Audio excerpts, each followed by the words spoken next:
नमस्कार, India news देख रहे हैं आप और मैं हूं आपके साथ सचिन दुबे। देवभूमि लाइव की शुरुआत करते हैं बड़ी खबर के साथ। देहरादून से बड़ी खबर सामने आ रही है, जहां पर चार धाम के पुराने मार्गों को खोजने के लिए अब दल रवाना कर दिया गया है। 25 सदस्यों के दल को सीएम ने दिखाई है हरी झंडी। उत्तराखंड पर्यटन विकास बोर्ड ने शुरू किया अभियान। ट्रैक द हिमालय के साथ मिलकर अभियान हुआ शुरू। 1200 किलोमीटर से ज्यादा दूरी का सफर तय करेगा दल। ये बड़ी खबर हम आपको बता रहे हैं। चारधाम के पुराने मार्गों को खोजने के लिए एक दल रवाना किया गया है। जी हां, आपको यह भी बता दें कि सीएम धामी ने हरी झंडी दिखाई है। ट्रैक द हिमालय के साथ मिलकर अभियान शुरू हुआ है। यह बड़ी खबर, 1200 किलोमीटर पर से ज्यादा दूरी का सफर यह दल तय करेगा। और जो चारधाम यात्रा है वहां तक पहुंचने के लिए, मंदिरों तक पहुंचने के लिए जो पुराने रास्ते थे उन्हें अब ढूंढा जाएगा। 25 सदस्यों की ये टीम है। तमाम जानकारी के लिए हमारे साथ रोहित जुड़े हुए हैं। रोहित, सबसे पहले आप ये बताइए कि आखिर इसकी जरूरत क्यों पड़ी? आखिर जब 25 लोगों की ये टीम अब रवाना कर दी गई है, क्या अंदेशा लगाया जा रहा है कब तक उस रूट को तैयार कर लिया जाए, कब तक तो उस रूट को पहचान लिया जाएगा? बिल्कुल, देखिए चारधाम की जो यात्रा है वह पौराणिक महत्व से जुड़ा हुआ है। तो ऐसे में जो प्राचीन हमारे रास्ते थे, जहाँ से पहले लोग आवागमन करते थे, चारधाम की यात्रा पर जाते थे, वह रूट काफी पुराने जर्जर हालात में थे। तो उनको ठीक करने की कवायद राज्य सरकार पहले से करती है, ताकि हमारे पास एक वैकल्पिक मार्ग भी हो कि अगर आप जैसे हालात बनते हैं तो चारधाम की यात्रा जो ना रुके। इसी क्रम में जो है 25 दल भेजा गया है, ताकि जो हमारे चारधाम की यात्रा के जो पहले रूट रहे हैं उन रूटों की तरह से तलाश किया जाए। तलाश करने के बाद वहाँ की जो व्यवस्था है, यानी किस तरीके से हम रूटों को फिर से जीवित कर सकते हैं, ताकि चारधाम की यात्रा उस रूट से भी चलाई जा सके। इसको लेकर कवायद की गई है और राज्य सरकार का एक बड़ा पहल भी मान सकते हैं, क्योंकि लंबे समय से कवायद चल रही थी। क्योंकि आपदा प्रदेश में आपदा से आना बात है, तो इसी क्रम में जिस तरह से भी बीते दिनों आपदा आई है, तो उसके बाद चारधाम की यात्रा को रोकना पड़ा था, क्योंकि तमाम जगह रास्ते बाधित हो गए थे। भूस्खलन की लगातार प्रक्रिया जारी थी। तो ऐसा अब उम्मीद की जा रही है कि अगर ये रास्ते ढूंढे जा सकते हैं, ढूंढ लेंगे और उसको व्यवस्थित किया जाएगा, तो फिर आने वाले समय में जो है चारधाम की यात्रा पर आने वाले श्रद्धालुओं को काफी आसानी होगी। क्योंकि एक मार्ग से जब बाकी पब्लिक जाएगी, दूसरे मार्ग वैकल्पिक मार्ग के रूप में भी आम जनता जो है चारधाम की यात्रा के दर्शन कर पाएंगी। जी बिल्कुल। ऐसे में अगर हम बात करें तो तैयारियां खास तौर पर क्या क्या यहाँ पर की गई हैं? कौन कौन से सामान जो हैं वो इन टीम मेंबर्स को उपलब्ध कराए गए हैं? बिल्कुल, देखिए अभी फिलहाल जो पुराने मार्ग थे वहाँ पर अभी इसको ढूंढना काफी चुनौती भरा कार्य है, क्योंकि लगातार इस तरह से आपदा जिस तरह की आपदा आने के बाद जो स्थितियां रही हैं कि जो पुराने मार्ग थे वो पूरी तरह से ध्वस्त हो गए, पूरी तरह से क्षतिग्रस्त हो गए थे, जिनको व्यवस्थित करना एक राज्य सरकार की बड़ी चुनौती भी रहेगी। फिलहाल जो दल गई है, दल को सारी इक्विपमेंट के साथ भेजा गया, ताकि वो सभी जगहों को चिन्हित कर सके कि यह मार्ग कहाँ से कहाँ तक जाना है। उन मार्गों को चिन्हित करने के बाद से फिर एक कार्य योजना तैयार की जाएगी। कार्य योजना तैयार करने के बाद से फिर उसका निर्माण कार्य कराया जाएगा, यानी कि रास्तों को व्यवस्थित करने का कार्य कराया जाएगा। कुल मिलाकर अभी फिलहाल इसकी शुरुआत कर दी गई है कि जो वैकल्पिक मार्ग के रूप में चारधाम की यात्रा खुले, उसको लेकर के कवायद शुरू कर दी गई है। और ऐसा उम्मीद है कि अगर जब जो टीम रवाना हुई है वो पूरी जब प्रक्रिया अपना लेगी, यानी कि उनको जब पूरी जानकारी मिल जाएगी कौन सा रूट किस जगह पे होगा, यानी पुरानी रूटें कौन कौन सी थी, उनको पूरा चिन्हीकरण हो जाएगा। उसके बाद से कार्य योजना उनका जो है ठीक है, सुधारीकरण कार्य किया जाएगा। बहुत बहुत शुक्रिया आपका तमाम जानकारी के लिए। लगातार नजर आप बनाए रखिए, तमाम अपडेट्स हम आपसे लेते रहेंगे।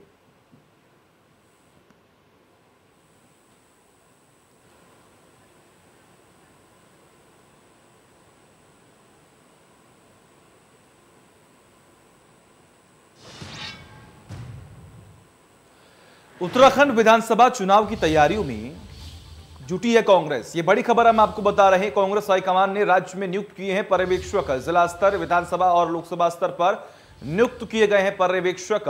उत्तराखंड में कांग्रेस की सरकार बनाना है उद्देश्य पार्टी के सीनियर नेताओं की लगाई गई है ड्यूटी। ये बड़ी खबर हम आपको बता रहे हैं। विधानसभा और लोकसभा स्तर पर नियुक्त किए गए हैं पर्यवेक्षक। ये बड़ी खबर, उत्तराखंड में कांग्रेस की सरकार बनाना है उद्देश्य, और इसी को लेकर अब लगातार रणनीति बनाई जा रही है। ये बड़ी और अहम जानकारी हम आपको बता रहे हैं। उत्तराखंड विधानसभा चुनाव की तैयारियों में अब कांग्रेस जो है वो जुटी हुई है। तमाम जानकारी के लिए हमारे साथ ब्यूरो चीफ प्रवीण जुड़े हुए हैं। प्रवीण, फिलहाल अगर हम बात करें तो देखिए चुनाव को लेकर अब सरगर्मियां तेज हो चुकी हैं, लेकिन अब कांग्रेस जो है वो कहीं ना कहीं अपनी पार्टी को मजबूत करने के लिए और हर घर तक पहुंचने के लिए अब तमाम रणनीति बनाई जा रही है। 2022 चुनाव है और तमाम जो राजनीतिक पार्टियां हैं जो चुनाव में उतरेगी वो अपने तरीके से रणनीति बनाने लगी है। कांग्रेस ने पर्यवेक्षक की नियुक्ति करके दो बातों की तरफ सीधे तौर पर इशारा किया है। एक तो टिकट का जो फैसला होगा वो उसमें पर्यवेक्षक की रिपोर्ट की महत्वपूर्ण भूमिका होगी, और दूसरी तरफ कौन से पार्टी के ऐसे कार्यकर्ता है, नेता है, उनसे कैसे काम दिया जाए, इसको लेकर पर्यवेक्षक देखरेख करेंगे और क्षेत्र में जाकर मॉनिटर भी करेंगे। तो तमाम अलग अलग राज्यों से ये पर्यवेक्षक आए हैं, बाहर के हैं, कई राज्यों से भी है, कुछ उत्तराखंड के भी हैं। तो अधिकतर ये जो पर्यवेक्षक है वो बाहरी राज्यों से है, जो कि जिनको चुनाव लड़ाने और लड़ने का एक्सपीरियंस है। तो ऐसे पर्यवेक्षकों को उतारा गया है। पार्टी की कोशिश यही है कि 2022 में किसी भी तरह से जो राजनीतिक जमीन को फिर से हासिल किया जाए और सत्ता तक पहुंचा जाए। जी सचिन। बिल्कुल, ऐसे में अगर हम बात करें प्रवीण, तो आपको क्या लगता है, क्योंकि देखिए ऐसे ही लगातार शुरुआत से ही विपक्ष जो है वो सरकार पर हमलावर है, तमाम खामियां सामने आ रही हैं। उधर आम आदमी पार्टी जो है वो भी अपनी जमीन तलाशने की पूरी कोशिश कर रही है, लेकिन जो कांग्रेस की तरफ से रणनीति अपनाई जा रही है, ये आरोप लग रहे हैं बीजेपी द्वारा कि जो रणनीति बीजेपी ने अपनाई उसी रणनीति पर उसी कदम पर कांग्रेस चल रही है। क्या कांग्रेस को इसका फायदा पहुंचेगा? जी देखिए, तमाम राजनीतिक पार्टियां अपने तरीके से चुनाव से पहले काम करती है और एक दूसरे के अच्छे रणनीति को अपनाती भी रही है तमाम राजनीतिक पार्टियां। और निश्चित तौर पर जो आरोप लग रहे हैं कि पर्यवेक्षकों की नियुक्ति पहले बीजेपी की तरफ से होती थी, तो कांग्रेस में ये परिपाटी नहीं थी, लेकिन पहली बार ये परिपाटी शुरू हुई है। वही कांग्रेस की देखिए जो रणनीति साफ है। उत्तराखंड में एक मिथक है कि एक बार कांग्रेस और दूसरी बार बीजेपी, कि कोई भी पार्टी दोबारा सत्ता तक नहीं पहुंचती है। इसलिए लगता है कांग्रेसियों को और कांग्रेसी नेता को कि इस बार हम आराम से सत्ता तक पहुंचेंगे और उसमें कोई ढील न दी जाए। जहां भी रणनीतिक तौर पर काम करने की जरूरी है, जिन जिन मोर्चों पर उन मोर्चों पर काम हो रही है, और तमाम ऐसे मुद्दे जिसका जनहित में उनको उठाया जा सकता है, जनता तक पहुंचा जा सकता है, उनको उठाने की कोशिश भी हो रही है। जी सर। हाँ बिल्कुल, और देखिए ऐसे में अगर हम बात करें तो कहीं ना कहीं बीजेपी में भी अब कुछ दिनों पहले अगर हम बात करें तो ये आरोप लगाए जा रहे थे विपक्ष द्वारा कि बीजेपी जो है वो दो भागों में बढ़ती जा रही है, और उसके बाद तमाम बयानबाजियां जो हैं वो लगातार बढ़ गई थी। क्या लगता है, बीजेपी के सामने तमाम चुनौतियां बढ़ेंगी अब, या फिर कांग्रेस जो है अपनी पार्टी को मजबूत करने में सफलता हासिल कर पाएगी? जी देखिए, कांग्रेस के पास के लिए विधानसभा सीट जो कि राज्य बनने के बाद सबसे खराब परफॉर्मेंस कांग्रेस कर चुकी है। कांग्रेस को पता है कि वो यहाँ से आगे ही बढ़ेगी। बीजेपी के सामने 57 सीट खास करके, और जो बागी उनके शामिल हुए तकरीबन 7 सीटों पर को बनाए रखना, बचाए रखना उनके पास नाक और साख का सवाल है। हाँ। और ऐसे में कांग्रेस के सामने चुनौती कम है और उनको पाने के लिए जमीन ज्यादा है। बीजेपी के सामने चुनौती ज्यादा है और अपने साख और नाक को बचाए रखने की भी चुनौती है, जिसको लेकर जद्दोजहद जारी है। 3 मुख्यमंत्री को बदलना पड़ा और कोशिश ये हो रही किसी तरह सत्ता तक पहुंचा जाए। चलिए ठीक है, बहुत बहुत शुक्रिया प्रवीण आपका तमाम जानकारी के लिए। लगातार नजर आप बनाए रखिए, तमाम अपडेट्स हम आपसे लेते रहेंगे। आगे बढ़ते हैं, देहरादून से अगली खबर है जहां पर कांग्रेस नेताओं को अब दिल्ली आना पड़ेगा। जी हां, दिल्ली से बुलावा आया है। पार्टी की राष्ट्रीय अध्यक्ष सोनिया गांधी ने उन्हें बुलावा भेजा है। 26 अक्टूबर को दिल्ली में होगी मुलाकात। आपदा की समीक्षा और चुनावी तैयारियों पर होगा मंथन। परिवर्तन यात्रा का अगला चरण होगा 5 नवंबर से शुरू। ये बड़ी खबर हम आपको बता रहे हैं। परिवर्तन यात्रा का अगला चरण होगा 5 नवंबर से शुरू। ये अहम जानकारी। देहरादून से बड़ी खबर, कांग्रेस नेताओं को आया है दिल्ली का बुलावा। जी हां, सोनिया गांधी ने सबको दिल्ली बुलाया है। राष्ट्रीय अध्यक्ष सोनिया गांधी ने भेजा बुलावा। 26 अक्टूबर को दिल्ली में मुलाकात होगी। ये बड़ी खबर हम आपको बता रहे हैं, बड़ी और अहम जानकारी आपकी टीवी स्क्रीन पर। 25 अक्टूबर आज और 26 अक्टूबर यानी कि कल जो है वो मीटिंग होगी दिल्ली में, और जितने भी तमाम प्रतिनिधि हैं, जितने भी राष्ट्रीय माफ कीजिएगा, जितने भी बीजेपी कांग्रेस के प्रदेश अध्यक्ष हैं उन्हें बुलाया गया है और मुलाकात होगी। अहम मुद्दों पर बातचीत होगी। खास तौर पर जो आने वाले वक्त में जिन जिन राज्यों में चुनाव है उस पर भी कांग्रेस मंथन करेगी। आगे बढ़ते हैं। हरीश रावत ने एक बार फिर राज्य की पुष्कर सिंह धामी सरकार पर जमकर हमला बोला। उन्होंने कहा कि आपदा से राज्य के कई जिलों में हालात खराब, बेहद खराब होते जा रहे हैं। हरीश ने सरकार को चेतावनी दी है कि अगर 5 दिनों के अंदर आपदा वाले स्थानों पर स्थिति सामान्य करने में सरकार नाकाम रही तो हम मजबूरन आंदोलन का रुख अपनाना पड़ेगा। हमें सरकार की पहुंच सिर्फ हेलीकॉप्टर उतरने वालों स्थानों तक ही है। हालात बेहद खराब है। ये बात सिर्फ हम नहीं कह रहे बल्कि खुद बीजेपी के कार्यकर्ता कह रहे हैं। बाढ़ के बाद महामारी का डर क्षेत्र में पैदा हो गए हैं। सरकार के पास कोई भी व्यवस्था नहीं है। नगर निगम सोया हुआ है। मवेशी और अन्य जानवर सड़ रही हैं। सफाई की कोई व्यवस्था सरकार नहीं कर पा रही है।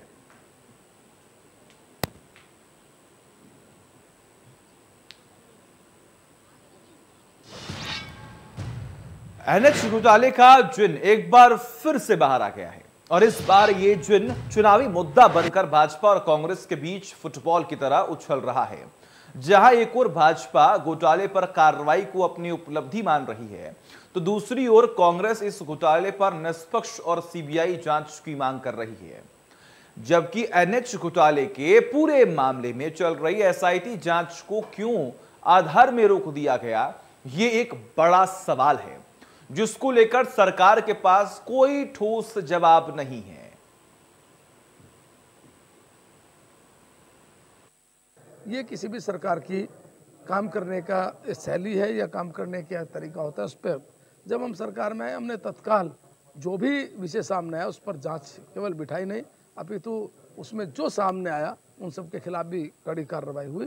और मैं समझता हूँ इस सरकार ने 5 साल में जनता का जो विश्वास था जो पूर्ववर्ती सरकार ने खोया था उसको प्राप्त करने का काम किया। हमने पहले भी कहा, हम आज भी कह रहे हैं कि मुख्यमंत्री ने घोषणा की थी कि हम सीबीआई को जांच देंगे।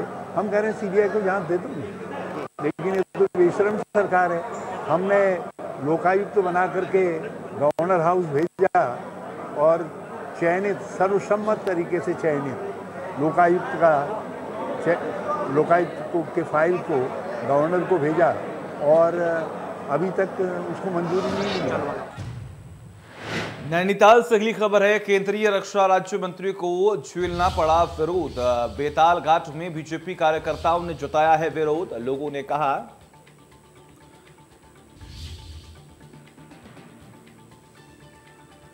आज तक आप कहां थे, बीजेपी जिंदाबाद करने से कुछ नहीं होगा। बेताल घाट में 4 महीने से नहीं आ रहा पानी। 40,000 लोगों के सामने खड़ा है पेयजल संकट। आपदा प्रभावित इलाकों का दौरा करने पहुंचे थे राज्य मंत्री। नैनीताल के बेताल घाट इलाके में केंद्रीय रक्षा राज्य मंत्री अजय भट्ट को आम जनता का विरोध झेलना पड़ा। बताया जा रहा है कि बीजेपी कार्यकर्ताओं ने ही अजय भट्ट के दौरे पर खासा आक्रोश जताया है। ग्रामीणों ने अजय भट्ट से तीखी बहस भी की है। ग्रामीणों ने केंद्रीय रक्षा राज्य मंत्री से सवाल किया कि आज तक आप कहां थे, बीजेपी जिंदाबाद करने से कुछ नहीं होगा। बेताल घाट इलाके में पिछले 4 महीने से पानी नहीं आ रहा है और करीब 40,000 लोगों की आबादी के सामने पेयजल संकट खड़ा है। अजय भट्ट गर्म पानी और बेताल घाट इलाके में आपदा प्रभावित इलाकों के दौरे पर थे।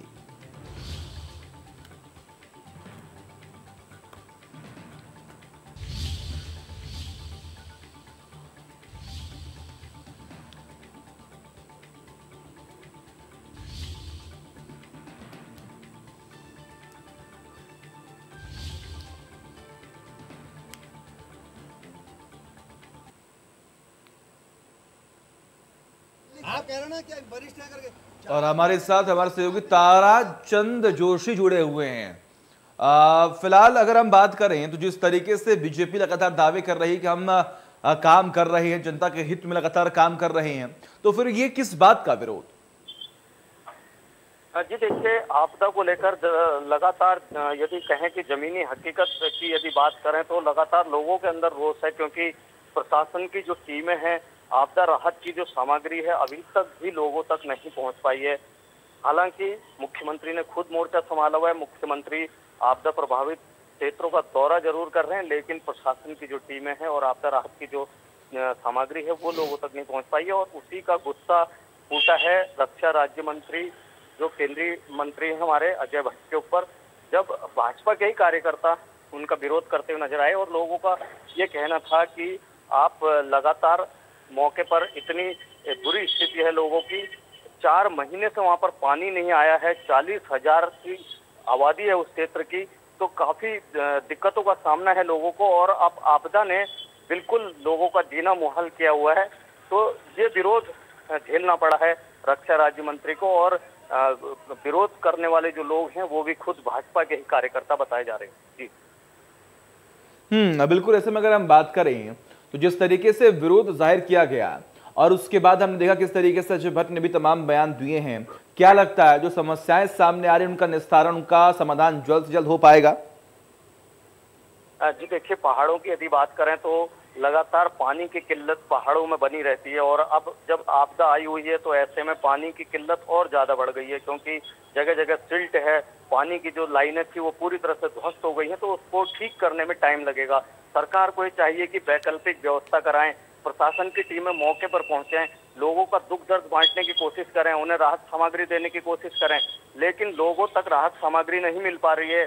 पानी की दिक्कत है, पानी नहीं मिल पा रहा है, लोगों को पीने के लिए पानी की खासी दिक्कत है। जो नदी थी उसमें सिल्ट इतना आ गया कि उसमें का जो पानी, गंदा पानी है, उसको भी फिल्टर करने में टाइम लग रहा है। तो लोगों को जो गुस्सा है वो जायज दिखाई दे रहा है यहाँ पर और इस समस्या को ठीक होने में भी टाइम लगेगा।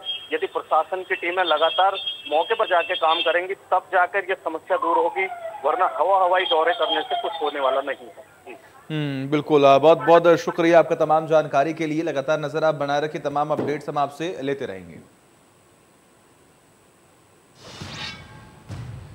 2022 में होने वाले विधानसभा चुनाव से पहले उत्तराखंड की राजनीति में उठापटक का दौर देखा जा रहा है। उत्तराखंड के पूर्व मुख्यमंत्री हरीश रावत को पार्टी हाईकमान ने न सिर्फ पंजाब के प्रभारी पद से हटा दिया बल्कि राष्ट्रीय महासचिव के पद से भी मुक्त कर दिया। हालांकि हरीश रावत अभी भी CWC के मेंबर बरकरार रहेंगे। कांग्रेस आलाकमान के इस फैसले के बाद से ही चर्चाएं जोरों शोरों पर चल रही हैं कि आखिर हरदा के कद में आलाकमान ने क्यों हटाया है। तो वही चर्चाएं इस बात की भी हैं कि आलाकमान ने उन्हें उत्तराखंड में पूर्ण रूप से फोकस करने के लिए सभी पदों से मुक्त कर दिया है, जिस पर खुद हरीश रावत लंबे समय से मांग कर रहे थे। दरअसल पूर्व मुख्यमंत्री हरीश रावत लंबे समय से पंजाब प्रभारी का पद छोड़ना चाह रहे थे। इसके लिए वह कई बार कांग्रेस आलाकमान से बात भी कर चुके हैं।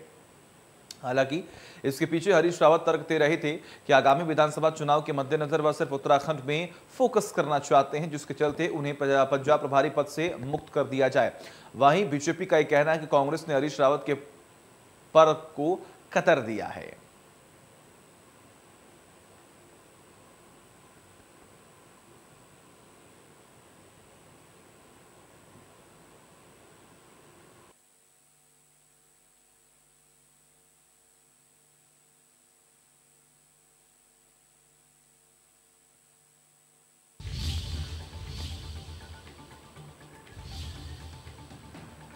और ये बड़ी खबर हम आपको बता रहे हैं, केदारनाथ धाम में पीएम मोदी का प्रस्तावित दौरा। पीएम के दौरे को लेकर तैयारी अब तेज कर दी गई है। केदारनाथ धाम में आदि गुरु शंकराचार्य गद्दी स्थल, पीएम गद्दी स्थल का कर सकते हैं उद्घाटन। जी हां, ये बड़ी खबर हम आपको बता रहे हैं। 2013 में आपदा से गद्दी स्थल हो गया था तबाह। ये बड़ी खबर, अहम जानकारी। केदारनाथ धाम में पीएम मोदी का प्रस्तावित दौरा है। पीएम के दौरे को लेकर तैयारियां अब तेज कर दी गई हैं। इसके अलावा आपको जानकारी दे तो केदारनाथ धाम में आदि गुरु शंकराचार्य गद्दी स्थल जो है तैयार हो चुका है और उसी का उद्घाटन करने पहुंच सकते हैं पीएम नरेंद्र मोदी। ये बड़ी और अहम जानकारी हम आपको बता रहे हैं।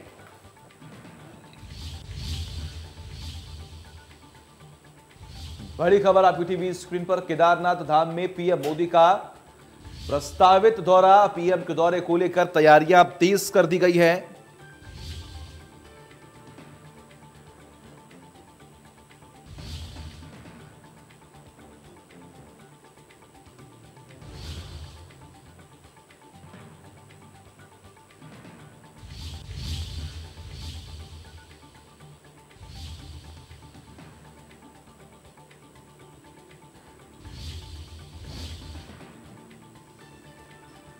पीएम के दौरे को लेकर तैयारियां तेज हैं। ये बड़ी खबर हम आपको बता रहे हैं। केदारनाथ धाम में आदि गुरु शंकराचार्य गद्दी स्थल तैयार हो चुका है।